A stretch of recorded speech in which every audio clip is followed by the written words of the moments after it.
তো সাহাবী প্রশ্ন করলেন, ইয়া রাসূলুল্লাহ, ওই সময় কি আমাদের সংখ্যা কম হওয়ার কারণে এমন হবে আর আমরা দুর্বল হব কেন? আল্লাহর নবী বললেন, তোমরা ওই সময় দুর্বল হবে দুইটা কারণে, তোমাদের শক্তি হারায় ফেলবা দুইটা কারণে, কাফেররা তোমাদেরকে গ্রাস করে ফেলবে দুইটা কারণে। কয় কারণ? দুই কারণ। আল্লাহর নবী বললেন, এক নাম্বার কারণ হলো হুব্বুদ দুনিয়া, দুই নম্বর কারণ হলো ওয়াকারাহিয়াতুল মাউত।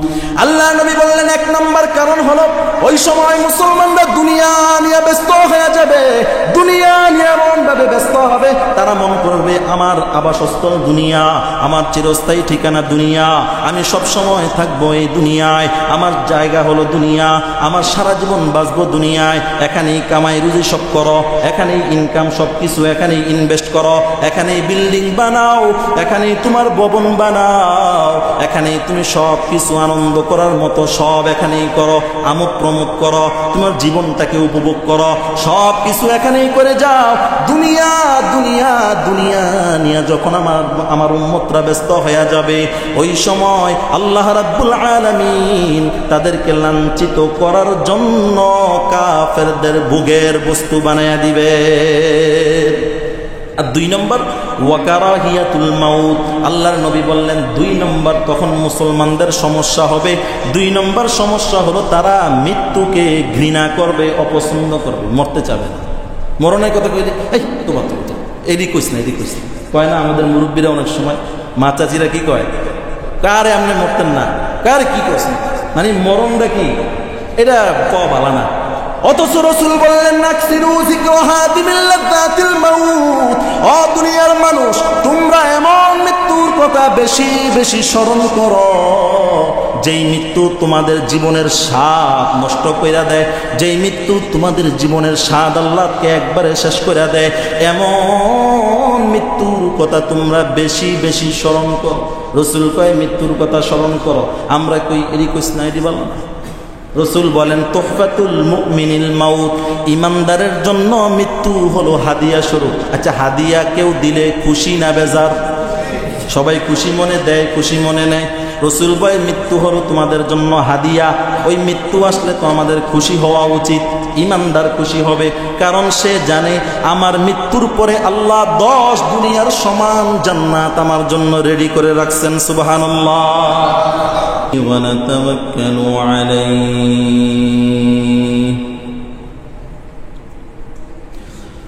ونعوذ بالله من شرور أنفسنا ومن سيئات أعمالنا من يهد الله فلا مضل له ومن يضلله فلا هادي له ونشهد أن لا إله إلا الله وحده لا شريك له ونشهد أن سيدنا وسندنا وحبيبنا وطبيبنا وطبيب قلوبنا وأرواحنا وأولانا ومولانا محمد صلى الله تعالى عليه وعلى آله وأصحابه وبارك وسلم تسليما كثيرا كثيرا.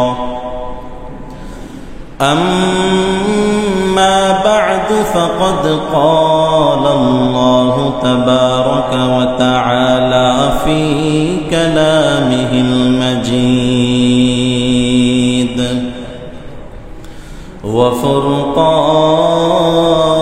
وفرقانه الحميد. أعوذ بالله من الشيطان الرجيم. بسم الله الرحمن الرحيم. إن الله الله عنده علم الساعة وينزل الغيث ويعلم ما في الأرحام وما تدري نفس ماذا تكسب غدا وما تدري نفس بأي أرض تموت إن الله عليم خبير.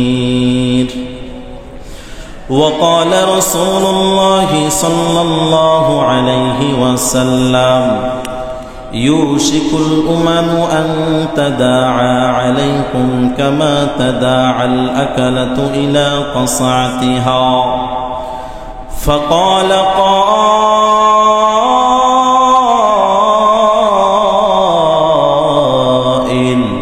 ومن قلة نحن يومئذ قال بل أنتم يومئذ كثير ولكنكم غثاء كغثاء السيل ولينزعن الله من صدور عدوكم المهابة منكم وليقذفن الله في قلوبكم الوهن قالوا وما الوهن يا رسول الله قال حب الدنيا وكراهية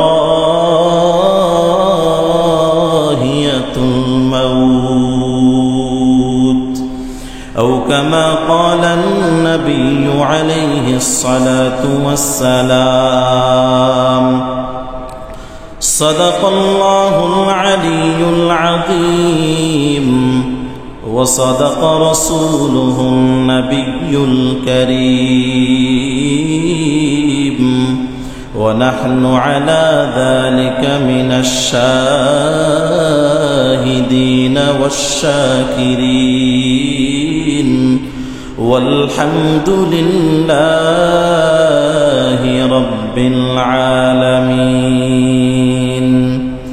سبحانك لا علم لنا إلا ما علمتنا إنك أنت العليم الحكيم. हर लहज़े मोमिन की नई शान नई आन हर लहज़े मोमिन की नई शान नई आन गुफ्तार में किरदार में अल्लाह की बुरहान गुफ्तार में किरदार में अल्लाह की बुरहान गफ्फार यू क़ह्हार यू क़ुद्दूस यू जबरूत गफ्फार यू क़ह्हार यू क़ुद्दूस यू जबरूत ये चार अनासर हो तो बनता है मुसलमान ये चार अनासर हो तो बनता है मुसलमान। ला इलाहा इल्लल्लाह ला इलाहा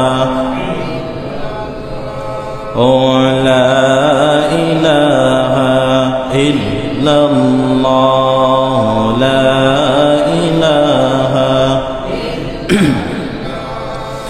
ला इलाहा इल्लल्लाह ला इलाहा ला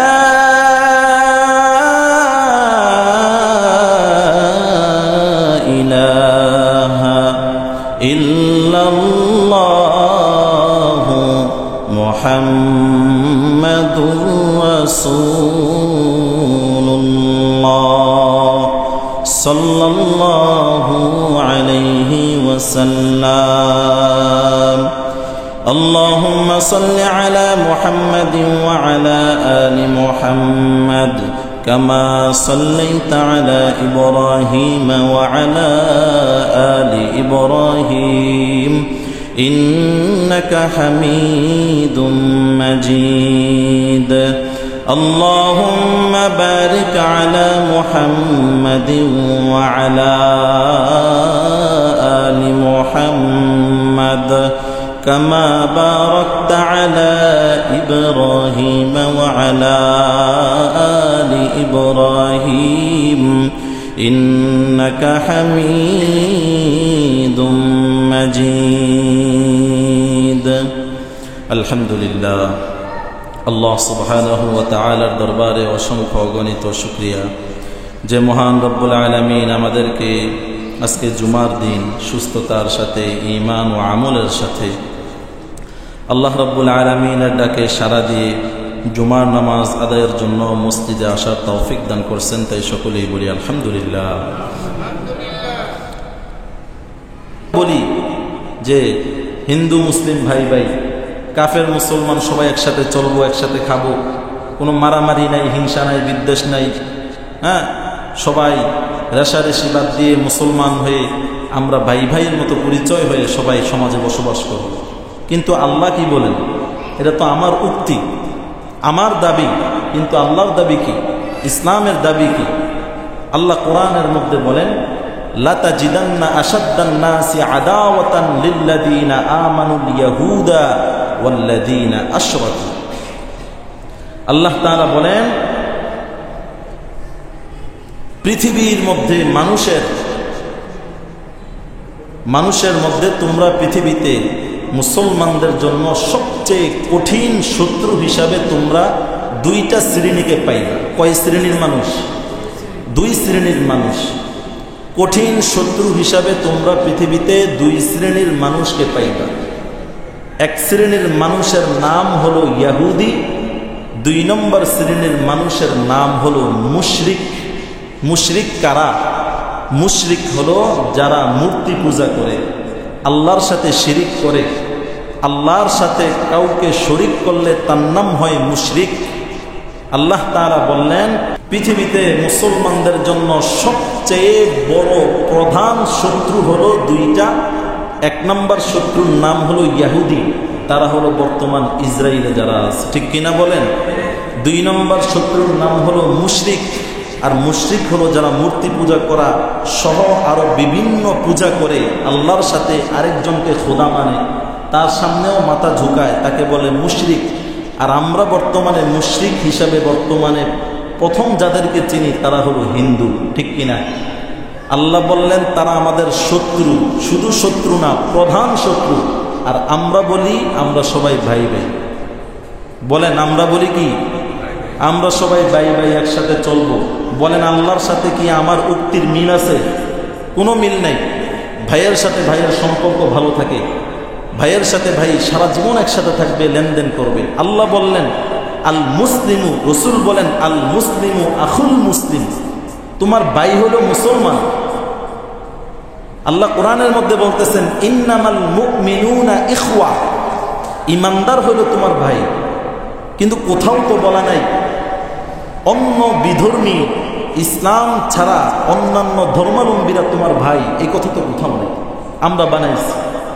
তো যখন থেকেই আমরা অন্যান্য কুফরি শক্তিগুলাকে, বিধর্মীগুলাকে নিজেদের আপন মনে করা শুরু করছি, আমার আপন মুসলমান ভাইকে দূরে ঠেলে দিছি, আর অন্য বিধর্মী ভাইকে, মানুষকে আমার আপন ভাই মনে করা শুরু করছি, তাদের সাথে আতাত করা শুরু করছি, লেনদেন শুরু করছি, তাদের সাথে চাকরি বাকরি, ব্যবসা বাণিজ্য, খুশ আলাপ, খুশ গল্প, সময় কাটানো শুরু করছি। তখন থেকে মুসলমানদের জীবনে লাঞ্ছনা আর গঞ্জনা নেমে এসেছে, ঠিক কিনা বলেন? আজকে আমরা যে তাদের মন্দির পাহারা দিলাম, তাদেরকে বাহবা দিলাম, তাদের গড়গুলো যেন নষ্ট না করে, কেউ তাদের উপর দাঙ্গা হাঙ্গামা না করতে পারে, উস্কানিমূলক কথা বলতে না পারে, এর জন্য আমরা তাদের মন্দির পাহারা দিলাম, তাদের গড়বাড়ি পাহারা দিলাম। কোথায় তাদের সেই মহাব্বত, ভালোবাসা?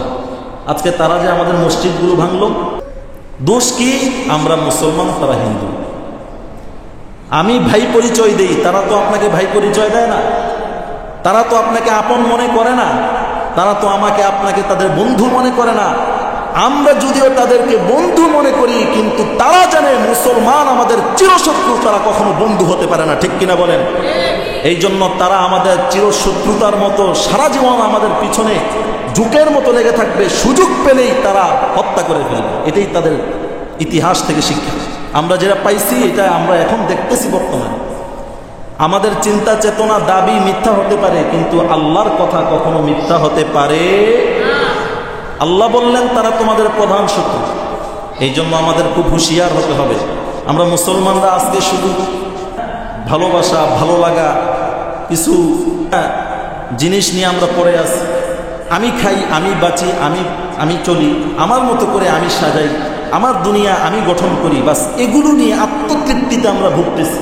অথচ আমার পিছনে চতুর্দিকে শত্রু দাঁড়ায় রয়েছে, যেই কোনো মুহূর্তে সুযোগ পেলে আপনার কল্লা ফতেহ করে দিবে। কিন্তু সেই ব্যাপারে আমার কোনো টেনশন নেই। বিষয় তো শুধু এতটুকুই না, আমাকেই শেষ করবে তা না, আমার পরবর্তী প্রজন্ম কি তারা টিকে থাকতে পারবে কিনা এটাও আমরা জানি। আজকে মুসলমান এই পরিমাণ তারা নিচে নামছে যে কাফেররা এই মুসলমানদেরকে কোনো, তাদেরকে কি বলবো, তাদেরকে কোনো গণাতি ধরে না। অথচ পৃথিবীতে মুসলিম জনগোষ্ঠী অনেক বেশি। আলোচনা আসতেছে যে আজকে আমাদের অধঃপতনের কারণ কি।